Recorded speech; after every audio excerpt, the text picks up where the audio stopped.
अस्सलाम वालेकुम दोस्तों, आप देख रहे हैं दानियलीज। आज की इस वीडियो में हम आपको बताएंगे कि एंड्रॉयड मोबाइल की मुकम्मल सेटिंग कैसे की जाती है। अगर आपने नया मोबाइल खरीदा है या अपना मोबाइल रीसेट किया है तो ये वीडियो आपके लिए बहुत ही मुफीद होने वाली है।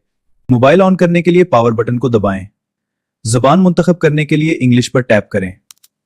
का ऑप्शन आएगा, यहां आप अपनी पसंद की जबान मुंतखब करें, जैसे इंग्लिश या उर्दू। अगले मरहले में मोबाइल आपसे इंटरनेट कनेक्शन मांगेगा। आप अपने वाईफाई से कनेक्ट कर सकते हैं और अगर वाईफाई दस्तयाब ना हो तो आप मोबाइल डेटा भी इस्तेमाल कर सकते हैं। अब गूगल अकाउंट शामिल करने के लिए इस इख्तियार को मुंतखब करें।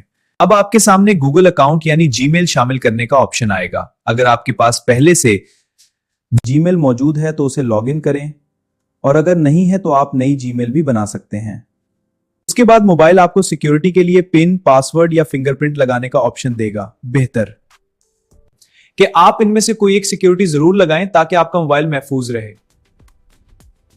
बुनियादी सेटिंग मुकम्मल हो चुकी है। उसके बाद आप प्ले स्टोर खोलकर अपनी पसंद की एप्स डाउनलोड कर सकते हैं और मोबाइल इस्तेमाल करना शुरू कर सकते हैं। दोस्तों, अगर आपको ये वीडियो पसंद आई हो तो वीडियो जरूर सब्सक्राइब करें और बेल आइकन दबाना ना भूलें ताकि हमारी नई वीडियोस आप तक सबसे पहला पहुंच सके।